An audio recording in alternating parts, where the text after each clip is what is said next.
नमस्कार मित्रांनो, आपली चांगली वेळ येण्याआधी तुळस आपल्याला हे 9 संकेत देते।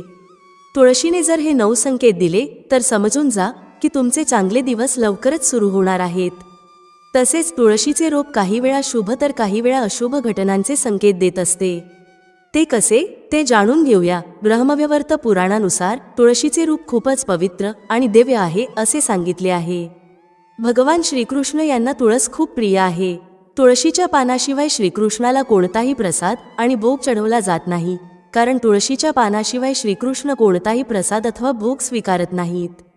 भगवान श्रीकृष्ण सांगतात की तुळशीची जो नित्यनियमाने पूजा करतो त्याच्या जीवनात कधीही कोणतेही संकट येत नाही। तो सर्व आजारांपासून सर्व रोगांपासून दूर राहतो। तुळशीमध्ये सर्व प्रकारचे रोग दूर करण्याची अद्भुत शक्ती आहे। जर तुळशीचे रोप आपल्या दारात लावले तर येणारे सर्व संकट, सर्व प्रकारची वाईट नजर, नकारात्मक शक्ती यांचा दरवाजाबाहेरच नाश होतो आणि आपल्या घरामध्ये सकारात्मक शक्तीचा संचार होतो। तुळशीची नित्यपूजा केल्याने व्यक्तीच्या जीवनात सुख समृद्धीची प्राप्ती होते। तसेच त्या व्यक्तीला सुख, समृद्धी, धन, ऐश्वर्य प्राप्त होते। तुळशीचे रोप एक वृंदावनाचा अवतार मानले जाते। म्हणून घरात इतर कोणतेही रोप असो किंवा नसो, पण तुळशीचे रोप नक्की असावे। जर तुम्हाला जास्त झाडे अथवा रोपटे आवडत असतील तर तुम्ही तुमच्या आवडीची इतर रोपेही लावू शकता, परंतु तुळशीचे रोप हे आवर्जून आपल्या घरी असावे। मित्रांनो, या व्हिडिओमध्ये आपण तुळशी मातेबद्दल विस्तृत माहिती पाहणार आहोत। त्यामुळे माझी तुम्हा सर्वांना विनंती आहे की तुम्ही हा व्हिडिओ शेवटपर्यंत पहा। ही माहिती खूपच महत्त्वपूर्ण आहे। तुमच्या आर्थिक, सामाजिक आणि आरोग्याच्या प्रगतीसाठी ही माहिती बिलकुल स्किप करू नका। चला व्हिडिओ लाईक करून आणि कमेंटमध्ये जय तुळशी माता किंवा ओम नमो नारायणाय लिहून आपण आपल्या पवित्र व्हिडिओला सुरुवात करूया। सर्वप्रथम आपण पाहूया चांगल्या वाईट वेळेचे तुळशी माता आपल्याला कशा प्रकारे संकेत देते। त्यानंतर आपण काही प्रसंग पाहू ज्यामधून आपल्याला तुळशी मातेचा महिमा कळेल। नंबर 1, जर घरात माता लक्ष्मीचे आगमन होणार असेल, समृद्धी येणार असेल तर तुमची तुळस चांगली फुललेली दिसते, तिला नवीन हिरवीगार पाने येऊ लागतात आणि तुळशीचे रोप टवटवीत दिसू लागते। दररोज महिलांनी नित्यनियमाने तुळशीला पाणी अर्पण करावे। तुळशीला नेहमी पिण्याचे शुद्ध पाणी अर्पण करावे। कोणतेही खराब पाणी किंवा दूषित पाणी अर्पण करू नये। जर तुळशीला दूषित पाणी अर्पण केले तर आपल्याला त्याचे चांगले फळ मिळत नाही, अर्थातच आपल्याला त्याचे दुष्परिणाम भोगावे लागतात। नंबर 2, जर तुमच्या तुळशीच्या रोपाच्या कुंडीत इतर नवीन तुळशीची रोपे येऊ लागली तर हे खूप शुभ लक्षण आहे। याचा अर्थ तुमची कमाई वाढणार आहे आणि तुमच्यासाठी उत्पन्नाचे नवीन स्रोत देखील सुरू होणार आहेत। ही नवनिर्मिती तुमची आगामी प्रगती दर्शवते। ही छोटे रोपे तुळशीचीच असतील तर आणखीन चांगले आहे। याचा अर्थ तुम्हाला अनपेक्षित धनलाभ होणार आहे। तुळशीचे रोप तुमची प्रगती दर्शवते। तुमची आवक वाढणार आहे आणि तुमची अडलेली सर्व कामे पूर्ण होणार आहेत। दररोज तुळशीची पूजा करताना ओम नमो भगवते वासुदेवाय हा मंत्र म्हणत तुळशीला 7 प्रदक्षिणा घालाव्यात। यामुळे तुमचे अडलेले सर्व काम पूर्ण होतेच, पण कोणत्याही कामांमध्ये विनाकारण अडचणी येत नाहीत। तुमचे अडलेले पैसे देखील लवकरात लवकर परत मिळतात। नंबर 3, काही वेळा तुम्ही बघितले असेल की तुळशीचे रोप अचानक सुकते। तुळशीची कितीही काळजी घेतली तरीही ते रोप सुकते, तर याचे हे संकेत आहेत की आपल्या घरात कोणत्या तरी नकारात्मक शक्तीचा वास आहे किंवा आपल्या घरावर कोणते तरी मोठे संकट येणार आहे। तुळशीचे रोप सुकते तर याचा अर्थ असा होतो की कोणत्या तरी कारणाने आपले धन खूप खर्च होणार आहे। म्हणून तुळशीचे रोप कधीही सुकून देऊ नका। वेळच्या वेळी त्याची काळजी घेत जा। रोजच्या रोज स्वच्छ करत जा। त्यामध्ये रोज नित्यनियमाने पिण्याचे स्वच्छ पाणी घालत जा। तुळशीच्या रोपाची काळजी घ्या। तसेच तुमच्या दारात इतर कोणतेही सुकलेले झाड असू नये। दारातील झाडे नेहमी हिरवीगार आणि टवटवीत असावीत, त्यामुळे घरामध्ये सकारात्मक ऊर्जा प्रवेश करते। त्यामुळे आपला संसार देखील त्या झाडांच्या फुलांप्रमाणे अगदी फुललेला, हसता खेळता आणि टवटवीत असतो। जर घरासमोरील झाडे सुकलेली किंवा वाळलेली असतील तर घरामध्ये नकारात्मक ऊर्जा भास होते। अशा सुकलेल्या वाळलेल्या झाडांपासून आपल्याला शुभ परिणाम मिळत नाहीत। त्यामुळे अशी झाडे लवकरच घरासमोरून काढून टाका आणि नवीन झाडे लावा व त्यांची काळजी घ्या। नंबर 4, तुळशीचे रोप हिरवेगार फुललेले दिसले, तिला बहर येऊन नवीन मंजिरी धरू लागले तर समजून घ्या की तुमच्या वास्तूवर माता लक्ष्मीची कृपा आहे। त्यामुळे तुळशीच्या रोपाला दररोज नित्यनियमाने पाणी घालत जा आणि तुळशीची काळजी घेत जा। अशा वेळी तुम्ही तुळशीची योग्य प्रकारे मशागत केली पाहिजे। नंबर 5, जर एखाद्या गृहिणीला तिचा पती त्रास देत असेल तर तिने दररोज नित्यनेमाने तुळशीला पाणी घातल्याशिवाय अन्नाचा एक कण किंवा पाण्याचा एक थेंब सुद्धा न पिण्याचा संकल्प करावा. यामुळे तिला उत्तम पतिसौख्य लाभेल आणि तिचा संसार देखील सुखाचा होईल. नंबर 6, तुळशीजवळ उभे राहून जमले तर श्री सूक्त किंवा लक्ष्मी सूक्ताचा पाठ करावा. यामुळे वास्तूची भरभराट होते आणि मनाची एकाग्रता साध्य होते. घरामधील प्रगतीत येणारे अडथळे दूर होतात. नंबर 7, तुळशीची हिरवीगार पाने आपोआप गळून पडत असतील तर तुमच्या घरात क्लेश, भांडणे वाढणे यासारख्या समस्या येत राहतील.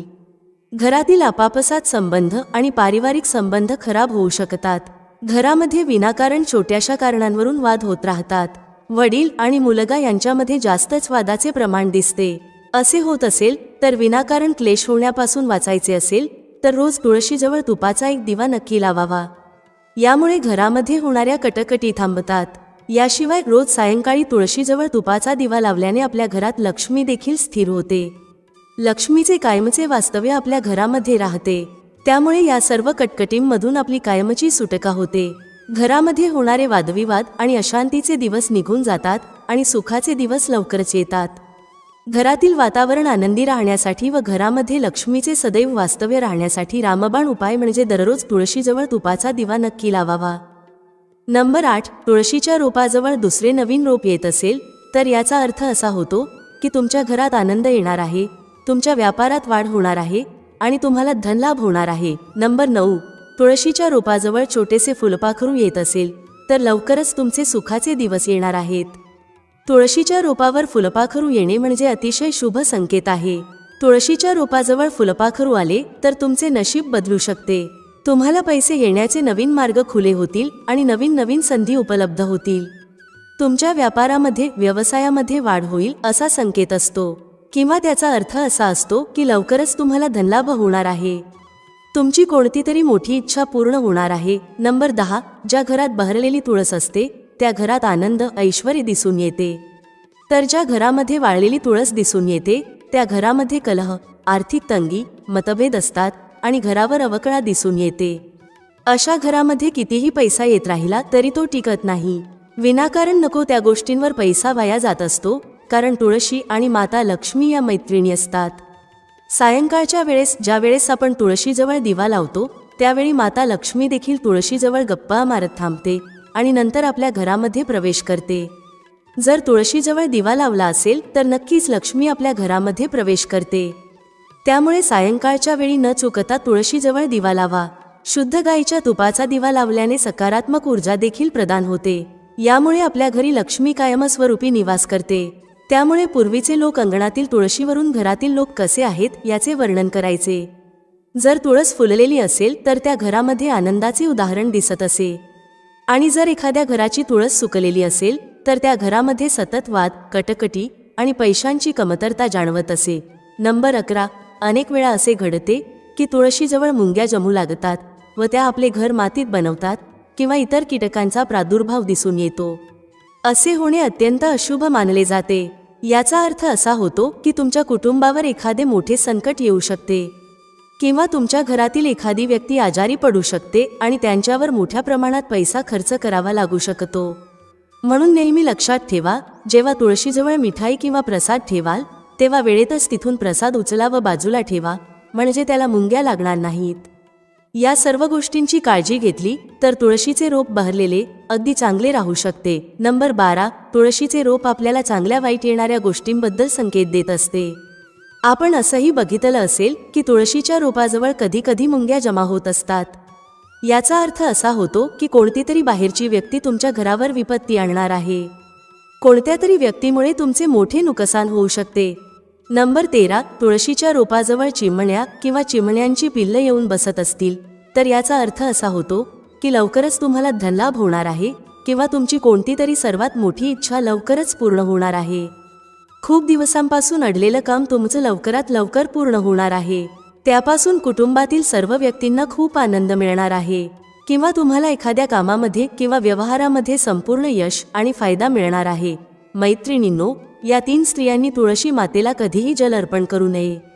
मित्रांनो, एकदा देवी सत्यभामा भगवान श्रीकृष्णाजवळ येते आणि त्यांना विचारू लागते, प्रभू, आज मी तुमच्याकडे हे जाणून घेण्याच्या उद्देशाने आले आहे की तुळशी मातेला जल अर्पण करण्याचे नियम कोणते आहेत? अशी कोणती स्त्री आहे जी तुळशीला जल अर्पण करू शकते आणि कोणती स्त्री आहे जी तुळशीला जल अर्पण करू शकत नाही? या विषयात कृपया मला ज्ञान द्या. तेव्हा भगवान श्रीकृष्ण म्हणतात, हे सत्यभामा, आज तुम्ही खूपच एक उत्तम प्रश्न विचारला आहे.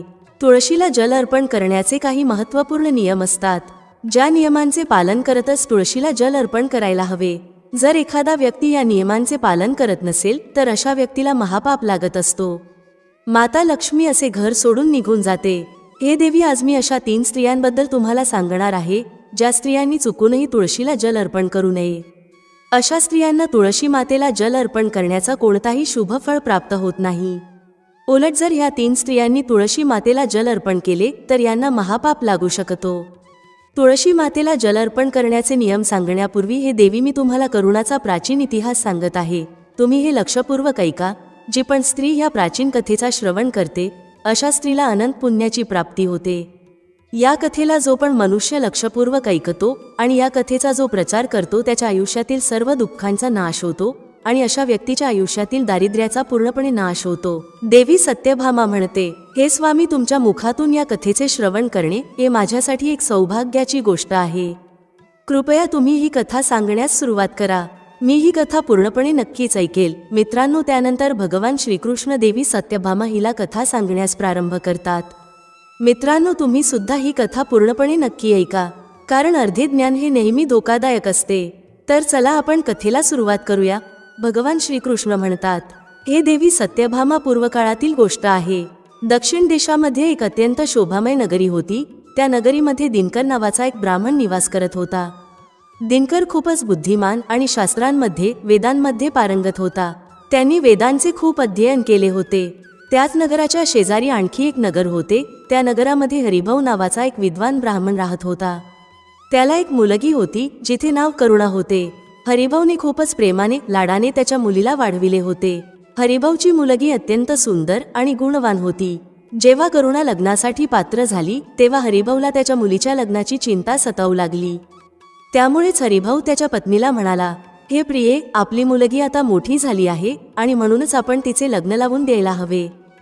तेव्हा हरिभाऊची पत्नी म्हणते, हे स्वामी, माझ्या दृष्टीमध्ये एक विद्वान ब्राह्मण आहे ज्यांचे नाव दिनकर आहे. माझं असं मत आहे की आपल्या मुलीचे लग्न त्याच श्रेष्ठ ब्राह्मणासोबत करण्यात यावे. दिनकर ब्राह्मणासोबत आपल्या मुलीचे लग्न लावल्यामुळे आपली मुलगी आनंदी आयुष्य जगू शकेल. हरिभाऊ म्हणतो, हे प्रिये, तू अगदी योग्य म्हणतेस. मी सुद्धा दिनकरबद्दल खूप काही ऐकले आहे. आपण आपल्या मुलीचे लग्न त्यांच्यासोबतच करूया. मी उद्याच त्यांच्या घरी आपल्या मुलीच्या लग्नाचा प्रस्ताव घेऊन जातो. त्यानंतर हरिभाऊ मुलीच्या लग्नाचा प्रस्ताव घेऊन दिनकरच्या घरी जातो. घरी दिनकर त्याच्या आईवडिलांची सेवा करत होता. जेव्हा हरिभाऊ दिनकरला त्याच्या आईवडिलांची सेवा करताना पाहतो तेव्हा त्याला खूपच आनंद होतो. तो विचार करू लागतो, अरे वा, हा ब्राह्मण पुत्र तर खूपच महान आहे. हा तर खूपच आनंदाने त्याच्या आईवडिलांची सेवा करत आहे. जेव्हा दिनकर पाहतो की हरिभाऊ हे त्यांच्या द्वारात उभे आहेत तेव्हा तो त्यांचे स्वागत करतो आणि म्हणतो, हे ब्राह्मण देवता, तुमचे आमच्या घरामध्ये स्वागत आहे. सांगा, मी तुमची कशा प्रकारे मदत करू शकतो? दिनकरचे आदरातिथ्य पाहून हरिभाऊ अत्यंत खुश होतो. तो पाहतो की दिनकरचे घर अत्यंत पवित्र आणि स्वच्छ आहे.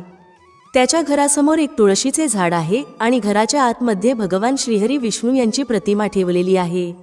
यामुळे हरिभाऊची खात्री पटते की दिनकरच त्याच्या मुलीसाठी योग्य वर आहे. त्यानंतर हरिभाऊ दिनकरला म्हणतो, हे दिनकर, आज मी तुमच्याजवळ माझ्या मुलीच्या लग्नाचा प्रस्ताव घेऊन आलो आहे.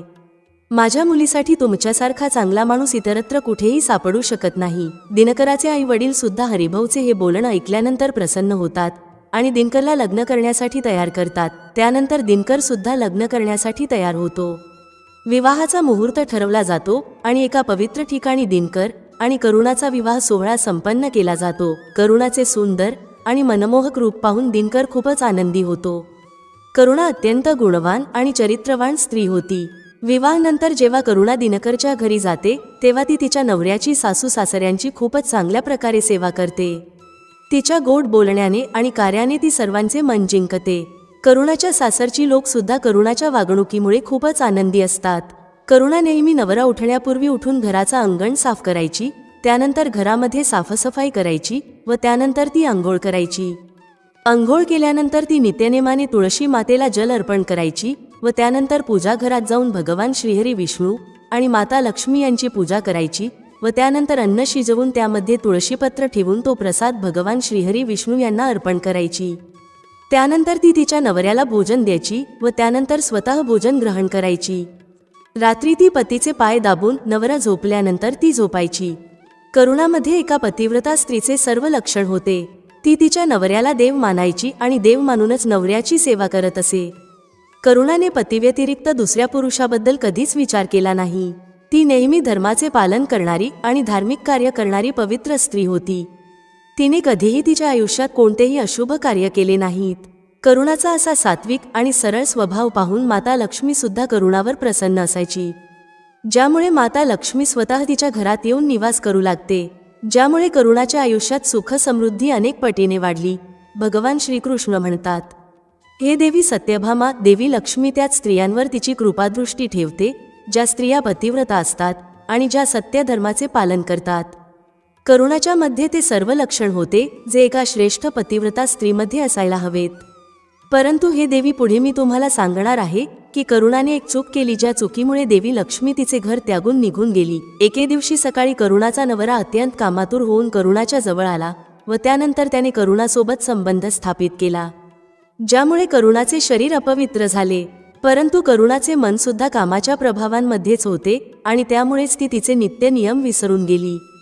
तिने नवऱ्यासोबत संबंध ठेवल्यानंतर आंघोळ न करताच तुळशी मातेला स्पर्श केला आणि तुळशी मातेला जल अर्पण केला, ज्यामुळे करुणाच्या शरीरामध्ये महामोह यांनी प्रवेश केला। करुणाच्या शरीरामध्ये महामोहाने प्रवेश करताच देवी लक्ष्मीने करुणाचे घर त्यागले आणि माता लक्ष्मी करुणाचे घर सोडून निघून गेली। करुणाच्या शरीरामध्ये प्रवेश केलेल्या त्या महामोहाने करुणाला सर्व धार्मिक कार्यांपासून दूर ठेवले, ज्यामुळे याचा विपरीत परिणाम करुणाच्या नवऱ्यावर सुद्धा झाला आणि तो सुद्धा नेहमी कामातूर राहून करुणासोबत राहू लागला। त्याचं मन नेहमी कामामध्ये मग्न असायचे। मग एके दिवशी करुणाच्या नवऱ्याने सर्व सीमा ओलांडल्या आणि त्याने करुणाच्या मासिक धर्माच्या काळातच तिच्यासोबत संबंध ठेवला, ज्यामुळे करुणाच्या शरीरामध्ये निवास करत असलेल्या ब्रह्महत्येच्या पापाने तिच्या नवऱ्याच्या शरीरामध्ये प्रवेश केला। पुढे भगवान श्रीकृष्ण म्हणतात, हे देवी सत्यभामा, जेव्हा स्त्री मासिक धर्मात असते तेव्हा तिच्या शरीरामध्ये 3 दिवस ब्रह्महत्येचा पाप निवास करत असतो, कारण ब्रह्मदेवानेच इंद्रदेवाच्या शरीरातून ब्रह्महत्येचे पाप काढून वृक्ष, जल, अग्नी आणि अप्सरांना ग्रहण करण्यास सांगितले होते आणि त्याच दिवसापासून स्त्रियांच्या शरीरामध्ये मासिक धर्मामध्ये ब्रह्महत्येचा पाप निवास करत असतो आणि जो पण पुरुष मासिक धर्माच्या वेळी स्त्रीला स्पर्श करतो, तिच्यासोबत संबंध ठेवतो, तेव्हा हा पाप त्या पुरुषाच्या शरीरामध्ये प्रवेश करतो आणि तोच ब्रह्महत्येचा पाप करुणाच्या नवऱ्याच्या शरीरामध्ये प्रवेश करतो, ज्यामुळे तो जमिनीवर पडला। त्याला लगेचच कुष्ठरोग झाला, त्याचे अंग जळजळ करू लागले, शरीरावर अनेक जखमा झाल्या। तो यातनेने ओरडू लागला, हे देवा, माझ्याकडून खूप मोठे पाप झाले आहे। मला सर्व काही माहीत असूनही मी हा घोर पाप केला आहे। आता माझे रक्षण कोण करणार? करुणाची सासू लगेच त्या ठिकाणी येते तेव्हा तिने पाहिले की तिचा मुलगा कुष्ठरोगाने ग्रस्त होऊन जमिनीवर पडला आहे। ती रागात येऊन करुणाला म्हणू लागली, अगं ये कुलटे, पापणी, तू हे काय केले आहेस? तू तुझ्याच नवऱ्याचे धर्म भ्रष्ट केले आहेस। नवऱ्याची ही अशी अवस्था पाहून करुणा खूपच घाबरते आणि ती जोर जोरात रडू लागली। ती सासूबाईला म्हणाली, सासूबाई, मला क्षमा करा, माझ्याकडून खूप मोठी चूक घडली आहे। कामाच्या प्रभावामध्ये माझ्याकडून हा अपराध घडला आहे। करुणाची सासूबाई म्हणते, पापिणी, तू या घरातून आत्ताच निघून जा। तुझ्यासारख्या पापी स्त्रीला या घरामध्ये अजिबात जागा नाही। तू माझ्या मुलाच्या आयुष्याला नरका सामान केले आहेस। करुणा म्हणते, सासूबाई, मी कुठे जाऊ? माझ्या नवऱ्याव्यतिरिक्त माझा दुसरा कोणीही नाही। मी त्यांच्याशिवाय जिवंत राहू शकत नाही। तेव्हा करुणाची सासू म्हणते, तुला वाटेल ते कर, कुठे जाऊन जीव दे, परंतु तू आता या घरात राहू शकत नाहीस। इतकं म्हटल्यानंतर करुणाच्या सासूने करुणाला धक्के मारून घरातून बाहेर काढले। त्यानंतर करुणा दुःखी होऊन घरातून निघून गेली। तिला तिच्या चुकीचा खूपच पश्चाताप वाटू लागला। तिला काहीच समजत नव्हतं की काय करावं। करुणा चालत चालत एका जंगलात पोहोचते। त्याच वनामध्ये एका साधूचा आश्रम होता। तेव्हा ती त्या आश्रमामध्ये मदत मागण्यासाठी जाते, तेव्हा तिथे कोणीही नसतो। करुणा त्याच आश्रमात जाऊन बसते आणि तिच्या चुकीबद्दल विचार करू लागते। मग काही वेळानंतर एक ऋषी तिथे येतात, ज्यांचा तो आश्रम असतो। जेव्हा ते ऋषी एका स्त्रीला त्यांच्या आश्रमामध्ये दुःखी अवस्थेत पाहतात तेव्हा ते आश्चर्यचकित होतात आणि जवळ जाऊन त्या स्त्रीला विचारतात, हे कल्याणी, तू कोण आहेस आणि तुला असे कोणते दुःख आहे ज्यामुळे तू इथे एकटी बसली आहेस? तुझ्या दुःखाचे कारण काय आहे? तेव्हा ती स्त्री म्हणते, हे मुनिवर, माझे नाव करुणा आहे. माझ्याकडून एक मोठी चूक घडली आहे, ज्यामुळेच मी माझ्या कुटुंबापासून विभक्त होऊन इथे आले आहे. तेव्हा ते ऋषी म्हणतात, हे देवी, तू हे काय म्हणत आहेस? तू कोणता पाप केला आहेस? मला सर्व काही विस्तार स्वरूपात सांग, जेणेकरून मी तुला काही मदत करू शकेल. करुणा म्हणते, हे मुनिवर, माझ्याकडून एक घोर पाप घडला आहे. मासिक धर्माच्या वेळी मी माझ्या पतीसोबत संबंध ठेवला, ज्यामुळे माझ्या पतीला कुष्ठरोग झाला आहे आणि ते यातना सहन करत आहेत. तेव्हा ते ऋषी म्हणतात, पोरी, तू काळजी करू नकोस. तुझ्याकडून पाप घडला आहे, त्या पापाचा प्रायश्चित्त कर. तुला या पापापासून मुक्ती नक्की मिळेल. तू या आश्रमात बसून भगवान श्रीहरी विष्णू यांची पूजा कर. रोजच्या रोज तुळशी मातेला जल अर्पण कर आणि गोमातेची सेवा कर. तुझा नवरा लवकरच बरा होईल. त्यानंतर करुणा तिथेच त्याच आश्रमात राहून भगवान श्रीहरी विष्णू यांची नित्यनेमाने पूजा करू लागते. रोज अंघोळ करून ती ब्रह्मचर्याचे पालन करून तुळशी मातेला जल अर्पण करते आणि तुळशीपत्र टाकून भगवान श्रीहरी विष्णू यांना प्रसाद अर्पण करते. त्यानंतर गायींची सेवा करते. दिवसभर ती भगवान श्रीहरी विष्णू यांच्या मूर्ती समोर बसून त्यांची पूजा करत असते. अशा प्रकारे 1 वर्ष निघून जातो. भगवान श्रीहरी विष्णू करुणाच्या दीर्घ निष्ठेने आणि भक्तीने अत्यंत प्रसन्न होतात आणि करुणाला साक्षात दर्शन देतात. श्रीहरी विष्णू यांना समोर उभे पाहून करुणा त्यांना प्रणाम करू लागते. तेव्हा भगवान श्रीहरी विष्णू करुणाला म्हणतात, हे पुत्री, तू खूपच श्रद्धेने आणि भक्तिभावनेने माझी आराधना केली आहेस आणि म्हणूनच मी तुझ्यावर प्रसन्न झालो आहे. बोल, तुझी काय इच्छा आहे? तेव्हा करुणा म्हणते, हे प्रभू, कृपया मला सांगा, माझ्या कोणत्या दोषामुळे माझ्यामध्ये कामाचा वास झाला, ज्यामुळे माझ्याकडून घोर पाप घडला आहे, ज्यामुळे माझ्या पतीला कुष्ठरोग झाला आहे. भगवान श्रीहरी विष्णू म्हणतात, हे पुत्री, आता तू लक्षपूर्वक ऐक. तुझ्याकडून नकळतपणे एक पाप घडला होता, ज्यामुळे तुझ्यामध्ये महामोहाने प्रवेश केला होता. एके दिवशी तू तुझ्या नवऱ्यासोबत संबंध ठेवल्यानंतर अंघोळ न करताच तुळशी मातेला जल अर्पण केला होता. नवरा बायको जेव्हा संबंध ठेवतात तेव्हा त्यांचा शरीर अपवित्र होतो आणि अशा परिस्थितीत तुळशी मातेला कधीही स्पर्श करू नये. तुळशी माता ही लक्ष्मी मातेचेच रूप आहे. तू अपवित्र स्वरूपात तुळशी मातेला जल अर्पण केला होता, ज्यामुळे देवी लक्ष्मीने तुझ्या घराचे त्याग केले आणि महामोहाने तुझ्यामध्ये प्रवेश केला. त्याच महामोहामुळे तुझ्यामध्ये आणि तुझ्या नवऱ्यामध्ये कामाचा प्रभाव वाढला आणि मासिक धर्माच्या वेळी तुझ्या नवऱ्याने तुझ्यासोबत संबंध ठेवल्यामुळे तुझ्या नवऱ्याला कुष्ठरोग झाला. तेव्हा करुणा म्हणते, प्रभू, नकळतपणे माझ्याकडून हे खूप मोठे पाप घडले आहे. आता या पापाचे प्रायश्चित्त काय आहे? तेव्हा भगवान श्रीहरी विष्णू म्हणतात, हे करुणा, या पापाचे प्रायश्चित्त तू 1 वर्षापर्यंत ब्रह्मचर्य व्रताचे पालन करून केले आहेस, म्हणूनच तू या पापापासून मुक्त झाली आहेस. करुणा म्हणते, हे प्रभू, कृपया मला सांगा, कोणत्या अवस्थेमध्ये तुळशी मातेला जल अर्पण करू नये आणि तुळशी मातेला जल अर्पण करण्याचे नियम कोणते आहेत? भगवान श्रीहरी विष्णू म्हणतात, हे करुणा, आता मी तुला तुळशी मातेला जल अर्पण करण्याचे नियम सांगत आहे. तू हे नियम लक्षपूर्वक ऐक. हे पुत्री, तुळस एक अत्यंत पवित्र झाड आहे. तुळस मला अत्यंत प्रिय आहे आणि म्हणूनच तुळशीची सात्विकता अखंडित राहायला हवी. तुळशीला कधीही अपवित्र रूपाने स्पर्श करू नये. जी स्त्री मासिक धर्मामध्ये असते त्या स्त्रीने या झाडाला कधीही स्पर्श करू नये. मासिक धर्माच्या वेळी स्त्रीच्या शरीरामध्ये ब्रह्मत्तेचा पाप निवास करत असतो आणि म्हणूनच यावेळी अशा स्त्रीने तुळशी मातेला जल अर्पण करू नये. कुठल्याही स्त्री किंवा पुरुषाने संबंध प्रस्थापित केल्यानंतर तुळशीच्या झाडाला स्पर्श करू नये आणि जल सुद्धा अर्पण करू नये. संबंध ठेवल्यानंतर स्त्री आणि पुरुषाचे शरीर अपवित्र होते. अशा स्थितीत तुळशीच्या झाडाला स्पर्श केल्यामुळे दोष लागतो आणि माता लक्ष्मी अशा ठिकाणाहून निघून जाते. ज्या स्त्रीने तिच्या नवऱ्याचा त्याग केला आहे, जी स्त्री विवाहानंतर नवऱ्याला सोडून परपुरुषासोबत राहत असेल, अशा स्त्रीने सुद्धा तुळशी मातेला जल अर्पण करू नये. तुळशी मातेची पूजा करण्याचा अधिकार फक्त पतिव्रता स्त्रियांना आहे. जी स्त्री पतिव्रता नसते अशा स्त्रीने तुळशी मातेची पूजा किंवा तुळशी मातेला जल अर्पण करू नये. हे करुणा, आता मी तुला तुळशी मातेला जल अर्पण करण्याच्या संबंधात महत्त्वपूर्ण नियम सांगितले आहेत. तू हे सर्व नियम व्यवस्थित लक्षात ठेव. तेव्हा करुणा म्हणते, हे प्रभू, माझा नवरा कुष्ठरोगामुळे पीडित आहे. कृपा करून तुम्ही माझ्या नवऱ्याला त्या रोगापासून मुक्त करा. तेव्हा भगवान श्रीहरी विष्णू म्हणतात, हे करुणा, तू या तुळशीच्या झाडाची 1 वर्षापर्यंत पूजा केली आहेस. हा अत्यंत पवित्र झाड आहे. तू या झाडाची पाने नेऊन तुझ्या नवऱ्याला खायला दे. तुझा नवरा कुष्ठरोगापासून आणि पापांपासून मुक्त होईल. इतकं म्हणून भगवान श्रीहरी विष्णू अंतर ध्यानात विलीन होतात. भगवान श्रीहरी विष्णूंचं हे बोलणं ऐकून करुणा अत्यंत आनंदित होते आणि ती भगवान श्रीहरी विष्णू यांना वारंवार प्रणाम करते आणि त्यांचे आभार व्यक्त करते. त्यानंतर करुणा तुळशीच्या झाडाची काही पान तोडून घरी जाते आणि तिच्या नवऱ्याला खायला देते. तुळशीची पानं खाल्ल्यानंतर करुणाचा नवरा पूर्णपणे बरा होतो आणि तो लगेच करुणाला मिठी मारतो. करुणाची सासू जेव्हा हा चमत्कार पाहते तेव्हा ती सुद्धा खूपच आनंदी होते व त्यानंतर ते सर्वजण आनंदाने राहू लागतात.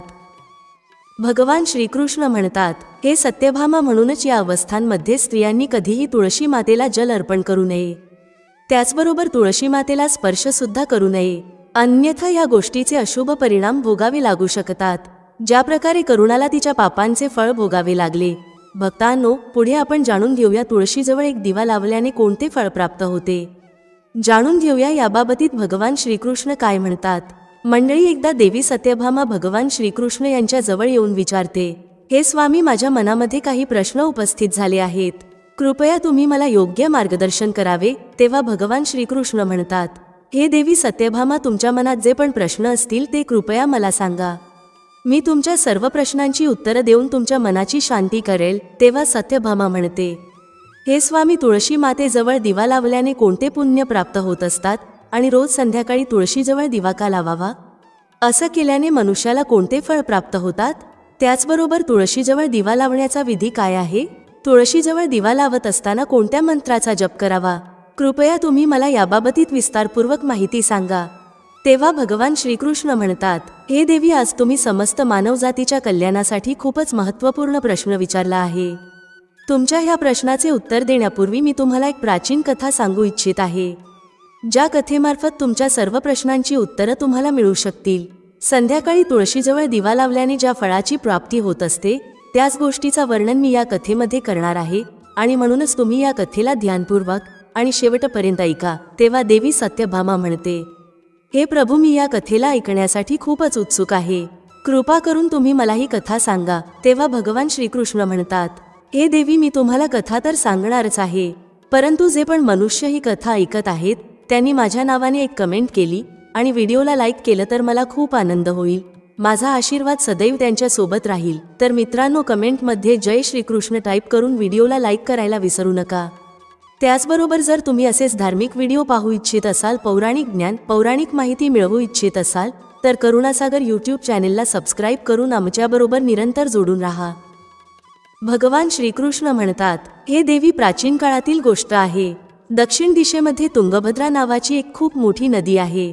त्याच नदीकिनारी एक अत्यंत सुंदर असा गाव होता. त्याच गावामध्ये मधुकर नावाचे एक ब्राह्मण राहत होते. ते ब्राह्मण अत्यंत गुणवान, चरित्रवान, धर्माचे कार्य करणारे, त्याचबरोबर वेदांच्या मार्गावर चालणारे होते. त्या ब्राह्मणाने समस्त शास्त्रांचा अध्ययन केला होता. त्या ब्राह्मणाची एक पत्नी होती. त्या स्त्रीला लोक दुराचारी म्हणून बोलायचे, कारण त्या स्त्रीचे कर्मच तसे होते.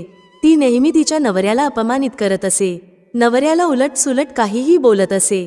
ती नवऱ्याला भयंकर दुःख देत असे, नवऱ्यासाठी कधीच अन्न बनवत नसे. कधीही नवऱ्यासोबत ती प्रेमपूर्वक राहिली नाही. नवऱ्याला कधीही स्त्रीसुख तिने दिलं नाही. नवऱ्याचे मित्र जेव्हा पण घरी यायचे तेव्हा ती स्त्री त्यांना अपमानित करून घरातून हाकलून लावायची आणि स्वतः कामभावनेने तल्लीन होऊन निरंतर अन्य व्याभिचारणी स्त्रियांसोबत फिरत असे. तिचं मन नवऱ्याला सोडून अन्य पुरुषांमध्ये नेहमी लागलेलं असायचं. ती कधीही तिच्या नवऱ्यासोबत प्रेमपूर्वक बोलली नाही, परंतु परपुरुषांसोबत बसून ती खूप वेळ बोलत असे. परपुरुषांना मोहित करण्यासाठी नटून थटून ती गावामध्ये फिरण्यासाठी जात असे. कधी ती वनामध्ये एखाद्या वृक्षाखाली उभी राहून सुंदर पुरुषांची वाट पाहत असे आणि एखाद्या दुष्ट पुरुषाला मोहित करून त्याच्यासोबत भोगविलास करत असे. तिचं मन कामाने पूर्णपणे भरलेलं होतं. ती स्त्री एका वनामध्ये झाडाखाली उभी राहून एखाद्या सुंदर पुरुषाची वाट पाहत होती, परंतु खूप वेळ झाला तरी सुद्धा त्या ठिकाणी एकही पुरुष आला नाही आणि म्हणूनच ती खूप जास्त दुःखी झाली आणि इकडे तिकडे पुरुषाला ती शोधू लागली. त्या दिवशी तिला कुठलाही पुरुष मिळाला नाही व त्याच वृक्षाखाली उभी राहून ती वेगवेगळ्या प्रकारे काहीही म्हणून विलाप करत होती. ती म्हणत होती, आज तर या मार्गाने कोणीही सुंदर पुरुष आला नाही. मग आज मी माझ्या तणाची शांती कशी करणार? आजची रात्र कशी जाणार? असं म्हणत ती जोरजोरात विलाप करू लागली. त्याच जंगलामध्ये एक भयानक वाघ राहत होता. त्या पापिणी स्त्रीचा आवाज ऐकून त्याला जाग आली आणि तो धावतच त्या स्त्रीचा भक्षण करण्यासाठी तिच्या जवळ आला. त्या भयंकर वाघाला पाहून त्या स्त्रीला खूपच भीती वाटली. ती भीतीने थरथर कापू लागली. ती स्त्री काही करणार इतक्यातच वाघाने तिच्यावर झडप घातली आणि त्याच्या पंजाने तिला जखमी केलं. त्यानंतर ती स्त्री जमिनीवर पडली. जमिनीवर पडताना ती स्त्री जोरजोरात ओरडू लागली, अरे वाघा, तू का इथे आला आहेस? तू मला का मारत आहेस? मी इथे माझ्या प्रियकराला शोधण्यासाठी आले आहे. तू मला सोडून दे. माझे भक्षण करून तुला काय मिळणार आहे? त्या स्त्रीचं हे बोलणं ऐकून तो भयानक वाघ क्षणभरासाठी थांबला आणि हसत बोलू लागला, हे दुष्ट स्त्री, आज विधाताने भोजनाच्या रूपात तुझी नियुक्ती केली आहे. तुझ्यासारख्या पापिणी स्त्रीचं भक्षण करणं हे माझं काम आहे आणि त्यामुळेच मला माझ्या या शरीरातून मुक्ती मिळू शकेल. तेव्हा ती स्त्री म्हणू लागली, हे वाघ, तू कोण आहेस? मला खरं खरं सांग आणि का तुला वाघाचा जन्म घ्यावा लागला आहे? त्याचबरोबर तू माझ्यासारख्या स्त्रीचा भक्षण का करत असतोस? आधी मला सर्व काही सत्य सांग, त्यानंतरच माझं भक्षण कर. तेव्हा वाघ म्हणू लागला, हे पापिणी, मी तुला माझ्या पूर्वजन्माचा वृत्तांत सांगतो. कशामुळे मला वाघाचा जन्म घ्यावा लागला आहे हे मी तुला सांगतो. दक्षिण देशामध्ये एक नदी होती. त्या नदीच्या काठावर एक नगरी बसलेली होती. त्या नगरीमध्ये मी निवास करत असे. मी एक ब्राह्मणाचा पुत्र होतो आणि नदीकिनारी बसून यज्ञ आणि असेच अनेक धार्मिक कार्य करत असे. मी त्या जन्मामध्ये अनेक पापी लोकांसाठी यज्ञ केले. त्या पापी लोकांच्या घरातील अन्नग्रहण केले. मी धनाच्या लोभात अनेक पापी लोकांसाठी कार्य केले. ज्या वस्तूंचा दान ब्राह्मणाने घेऊ नये त्या वस्तूंचा दान सुद्धा मी ग्रहण केला.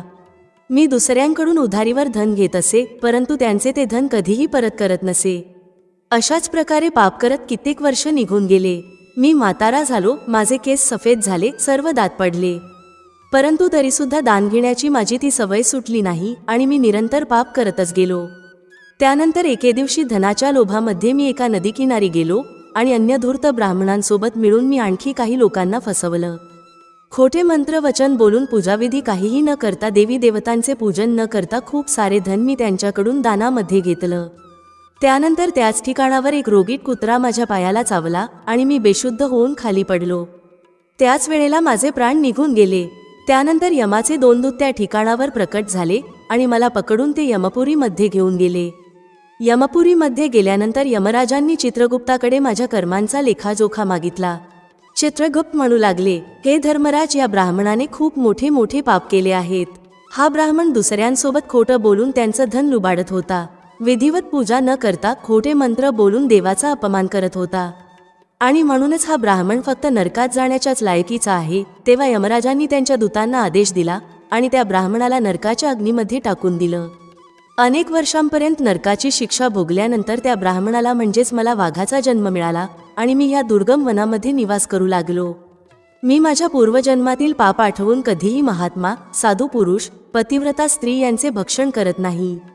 मी फक्त पापी आणि दुराचारी त्याचबरोबर कुलटा स्त्रियांचा भक्षण करत असतो, जेणेकरून मला माझ्या पापातून मुक्ती मिळू शकेल. अशा प्रकारे त्या वाघाने त्याच्या पूर्वजन्माचा सर्व वृत्तांत त्या स्त्रीला सांगितला व त्यानंतर वाघ त्या स्त्रीला म्हणू लागला, हे पापिणी, तुझ्या वागणुकीवरून तू तर एक कुलटाच दिसत आहेस.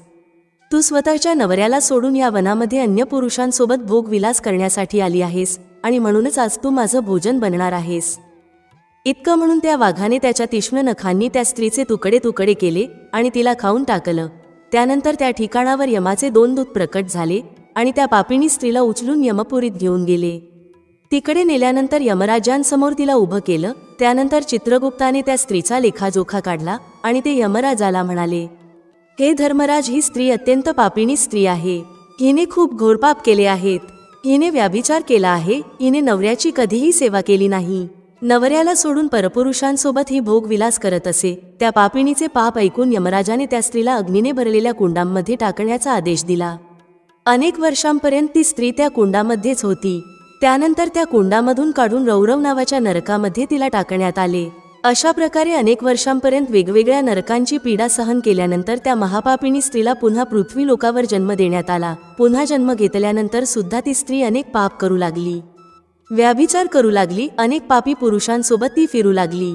त्यानंतर काही वर्षानंतर पूर्वजन्मांच्या पापांमुळे तिला कोडाचा रोग झाला व त्यामुळे तिला अत्यंत भयानक पीडा सहन करावी लागली. तिच्या अंगामध्ये आग होऊ लागली, तिच्या डोळ्यांमध्ये पीडा होऊ लागली. अशाच प्रकारे हे दुःख सहन करत ती तिचे जीवन व्यतीत करत होती. त्यानंतर तीर्थस्थानावर स्नान करण्यासाठी ती एका तीर्थक्षेत्रावर गेली व तिथे जाऊन ती एका आश्रमामध्ये निवास करू लागली. त्या आश्रमाबाहेर एक तुळशीचं झाड होतं. अन्य स्त्रियांना तुळशीच्या झाडाजवळ दिवा लावताना ती पाहत असे व त्यामुळे त्या पापिणी स्त्रीने सुद्धा तेच केलं. तिने तुळशीच्या झाडाजवळ एक दिवा लावला. त्यानंतर ती स्त्री काही दिवस त्या आश्रमात राहिली व रोजच्या रोज नित्यनेमाने ती तुळशीजवळ दिवा लावत असे. एके रात्री हृदयविकाराच्या झटक्याने तिचा मृत्यू झाला. त्यानंतर यमराजाचे 2 दूत तिला घेऊन जाण्यासाठी तिथे प्रकट झाले. जसे यमराजाचे दूत तिला घेऊन जात होते तेव्हाच भगवान श्रीहरी विष्णू यांचे 2 पार्षद त्या ठिकाणी प्रकट झाले आणि त्यांनी त्या दूतांना थांबवलं आणि म्हणू लागले, हे दूतांनो, या स्त्रीला तुम्ही सोडून द्या. ही स्त्री नरकात जाणे योग्य नाही. तुम्ही कोणाच्या आदेशाने असं कार्य करत आहात? तेव्हा यमाचे दूत म्हणू लागले, हे पार्षद, आम्ही यमराजांच्या आदेशाचे पालन करत आहोत आणि म्हणूनच या पापिणी स्त्रीला आम्ही घेऊन चाललो आहोत. परंतु तुम्ही आम्हाला का थांबवत आहात? ही स्त्री अत्यंत पापिणी आहे. हिला नरकात नेण्याची आज्ञा मिळाली आहे. तेव्हा पार्षद म्हणू लागले, ही स्त्री विष्णू भक्त आहे. ही नरकात जाणे योग्य नाही. या स्त्रीने रोज संध्याकाळी नित्यनेमाने तुळशीजवळ दिवा लावला आहे. याच्यामुळे हिचे सर्व पाप नष्ट झाले आहेत आणि म्हणूनच ही आता नरकात जाणे योग्य नाही. ही आता स्वर्गात जाण्याची हकदार बनली आहे. पार्षदाच हे बोलणं ऐकल्यानंतर यमदूतांनी त्या स्त्रीला तिथेच सोडून दिलं आणि ते पुन्हा यमलोकात परत गेले. तिकडे गेल्यानंतर त्यांनी यमराजांना सर्व वृत्तांत सांगितला. त्यानंतर भगवान श्रीहरी विष्णू यांचे पार्षद त्या स्त्रीला दिव्य विमानात बसवून स्वर्गलोकात घेऊन गेले. भगवान श्रीकृष्ण म्हणतात, हे देवी सत्यभामा, अशा प्रकारे तुळशीजवळ दिवा लावल्याने मनुष्याचे सर्व पाप नष्ट होत असतात. जी पण स्त्री नित्यनेमाने संध्याकाळी तुळशीजवळ दिवा लावत असते अशी स्त्री सौभाग्यवती बनत असते. त्या स्त्रीच्या पूर्वजन्माचे सर्व पाप नष्ट होत असतात. त्या स्त्रीला आणि तिच्या घराला सुख समृद्धीची प्राप्ती होत असते. रोज तुळशीजवळ दिवा लावत असताना या मंत्राचा जप करायला पाहिजे. ओम श्री तुलस्यै विद्महे विष्णुप्रियायै धीमहि तन्नो वृंदा प्रचोदयात. भगवान श्रीकृष्ण म्हणतात, हजारो अमृताने भरलेल्या मडक्यांनी श्रीहरी विष्णूंना स्नान घातल्याने त्यांना तृप्ती होत नाही. ती तृप्ती मनुष्याने त्यांना एक तुळशी पत्र अर्पण केल्याने होत असते. 10,000 गायींचं दान केल्याने मानवाला जो फल प्राप्त होत असतो त्याच फळाची प्राप्ती तुळशी पत्राच्या दानाने मिळत असते. शास्त्रानुसार सोमवार, बुधवार आणि रविवार हे दिवस तुळशीचे झाड लावण्यासाठी अत्यंत शुभ मानले गेले आहेत. परंतु ग्रहण काळामध्ये म्हणजेच सूर्यग्रहण, चंद्रग्रहण या दिवसामध्ये तुळशीचे झाड कधीही लावू नये. तुळशीच्या झाडाला मातीच्या कुंडीमध्ये लावणे श्रेष्ठ समजले जाते. घराच्या मुख्य द्वारासमोर एका सुंदर कुंडीमध्ये तुळशीचे झाड लावावे. तुळशीच्या झाडाला नेहमी जमिनीवर किंवा एखाद्या उंच ठिकाणी ठेवावे. परंतु तुळशीचे झाड कधीही लटकवून ठेवू नये. तुळशीच्या झाडाच्या कुंडीमध्ये नेहमी चांगली माती वापरावी. अशुद्ध ठिकाणावरील माती कधीही तुळशीच्या झाडाच्या कुंडीमध्ये टाकू नये. जसे की स्मशानभूमी, नाले किंवा शौचालयाच्या शेजारच्या मातीचा वापर या कुंडीमध्ये करू नये. ज्या तुळशीच्या झाडाची रोज पूजा केली जाते त्या झाडाला कधीही जमिनीमध्ये लावू नये. जमिनीमध्ये लावल्यामुळे तुळशीचे झाड अपवित्र होते आणि त्याचबरोबर याचा आकारही खूप मोठा होतो, ज्यामुळे याची पूजा करण्यात अडचण निर्माण होते आणि लोक या झाडाच्या फांद्या तोडू लागतात. त्याचबरोबर लक्ष न दिल्यामुळे पशु या झाडाला नुकसान पोहोचवू शकतात. तुळशीचे झाड लावण्यासाठी उत्तर, ईशान्य त्याचबरोबर पूर्व दिशा श्रेष्ठ समजली गेली आहे. यामध्ये ईशान्य दिशा अत्यंत शुभ मानली जाते. या दिशेला तुळशीचे झाड लावल्यामुळे घरातील वातावरण शुभ बनते आणि शुभ परिणामांची प्राप्ती होत असते. जर तुळशीचे झाड अंगणात लावले गेले असेल तर हे खूपच शुभ मानले जाते. तुळशीचे झाड कधीही दक्षिण पूर्व दिशेला लावू नये. ही दिशा म्हणजे आग्नेय दिशा. या दिशेला तुळशीचे झाड लावल्यामुळे तुळशीचे झाड लवकर सुकू लागते. तुळशीच्या झाडाला कधीही अंधारात ठेवू नये. संध्याकाळी नेहमी तुळशीच्या झाडासमोर दिवा लावावा. त्याचबरोबर तुळशीच्या झाडाला चुनरी नक्की बांधावी. चुनरी विना तुळशीचे झाड हे अपूर्ण समजले जाते. हिरव्या रंगाच्या बांगड्या, लाल किंवा पांढऱ्या रंगाचा धागा अवश्य बांधावा.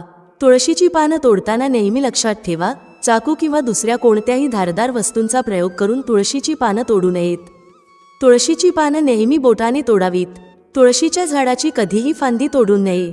जास्त वेळ लागू शकतो, परंतु तुळशीच्या झाडाचा एक पान तोडावा. जेवढी आवश्यक आहेत तेवढीच पान तोडावीत. पान तोडत असताना नखाचा वापर करू नये, ज्यामुळे त्यामुळे स्त्रीचे सौभाग्य नष्ट होऊ शकते. एकादशीच्या दिवशी तुळशीची पानं कधीच तोडू नयेत. एकादशीच्या 1 दिवस आधीच तुळशीची पानं तोडून ठेवावीत. सूर्यग्रहण आणि चंद्रग्रहण काळामध्ये तुळशीच्या झाडाला स्पर्श करू नये. कुठल्याही दिवशी संध्याकाळच्या वेळी तुळशीची पानं तोडू नयेत. संध्याकाळच्या वेळेला तुळशी माता ही निद्रा अवस्थेत असते आणि अशा वेळेत तुळशीची पानं तोडू नये हे पाप समजले गेले आहे. सुकलेली तुळशीची पानं कधीही फेकू नये. ही पानं तुम्ही मातीमध्ये गाडून ठेवा, परंतु ही पाने कधीही नाल्यामध्ये किंवा कचऱ्यामध्ये टाकू नयेत. रविवारच्या दिवशी तुळशी मातेला कधीही जल अर्पण करू नये. या दिवशी तुळशीची पाने सुद्धा तोडू नयेत. तुळशी मातेला जल अर्पण करण्यासाठी नेहमी शुद्ध पाण्याचा वापर करावा. तुळशी मातेला कधीही घाणेरडे उष्टे पाणी अर्पण करू नये. तुळशीचे झाड चुकूनही घाणेरड्या ठिकाणी लावू नयेत. अनेकदा महिला तुळशीचे झाड अशा ठिकाणी लावतात जे स्थान अपवित्र असते, जसं की नाल्याजवळ किंवा ज्या ठिकाणावर भांडी किंवा कपडे धुतले जातात. अशा ठिकाणावर तुळशीचे झाड कधीही लावू नये. यामुळे घाणेरडे पाणी तुळशीची झाडाजवळ जाते आणि ही गोष्ट खूपच अशुभ समजली जाते. तुळशीमध्ये घाणेरडे पाणी गेल्यामुळे तुळशी माता पवित्र होते. तुळशी मातेला अंघोळ केल्याशिवाय कधीही पाणी सुद्धा देऊ नये. जी पण स्त्री तुळशी मातेला जल अर्पण करत असते तिने अंघोळ केल्यानंतर कपाळावर सिंदूर लावल्यानंतरच तुळशी मातेला जल अर्पण केले पाहिजे. तेव्हाच हे पाणी तुळशी माता स्वीकार करते. ज्या स्त्रिया अविवाहित आहेत किंवा ज्याचा नवरा नाही आहे अशा स्त्रियांना सिंदूर लावण्याची काहीच गरज नाही. घरामध्ये आपण तुळस कुठे ठेवतो यालाही महत्त्व आहे. तुळस ठेवण्याची दिशा आणि जागा शास्त्रात महत्त्वाची मानली जाते. चुकीच्या जागी तुळस ठेवल्यास मोठं नुकसान सहन करावं लागू शकतं. ग्रामीण भागात तर घरासमोर अंगणात आपल्याला मोठं तुळशी वृंदावन पाहायला मिळतं. शहरातही अनेक जण घरात तुळशीचं रोप आवर्जून लावतात. शहरी भागात जागेच्या कमतरतेमुळे अंगण ही संज्ञा कालबाह्य झाली आहे. त्यामुळे शहरी भागात तुळस घरातच ठेवली जाते. घरामध्ये तुळस कुठे ठेवावी यालाही शास्त्रात महत्त्व आहे. तुळस चुकीच्या जागी ठेवल्यास त्यामुळे मोठे नुकसान सहन करावं लागतं असं म्हटलं जातं. भारतीय संस्कृती आणि परंपरेमध्ये तुळस महत्त्वाची मानली गेली आहे.